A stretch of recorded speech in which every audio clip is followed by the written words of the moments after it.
Example, touching a picture of a car when asked to do so. That is an item that is found in curricula where the reference point is typical development. But that's not the kind of skill that would happen in everyday living. Nobody would expect you to touch a picture of a car when asked to do so. But they might expect you to follow a direction to come here when asked to do so, so that you're safe, especially in a crowded area. Another example of a skill is rote counting, which can be found in curricula that are referenced to typical development or academic skills. And sometimes, um, people are saying, well, that's important. You need to learn to count rotely. The problem is it would never, ever be required of you later on. But somebody would ask you, give me 3 or 4 spoons. Then you would have to do it, you see? And so we have a skill and essential for living for kids that have difficulty with that, because many of the kids would, you'd say, give me 4 spoons, and the kiddo would go 1, 2, 3, 4, 5, 6, keep right on going, and wouldn't know where and when to stop.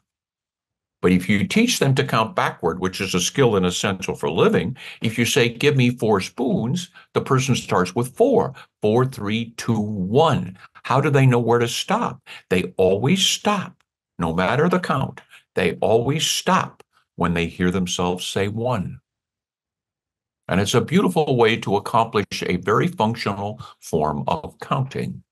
How about another example? Answering a feature function class question like, tell me something you wear, which is typically found in a curriculum like the BB reference to typical development. Who would ever ask you that question? The answer is almost never would that happen, and no one would ask that. But what about answering a question that somebody would actually ask you? What do you like with your juice? You're going to have lunch. What do you like with your juice? One last example, reading words from a list. This is often part of curricula that are referenced to academic skills. But what about kids that have never learned to read? How would they deal with words on a list? We have a skill in Essential for Living where you match the words from a shopping list to items in a store so that the learner can participate in shopping and never needs to learn to read the words at all.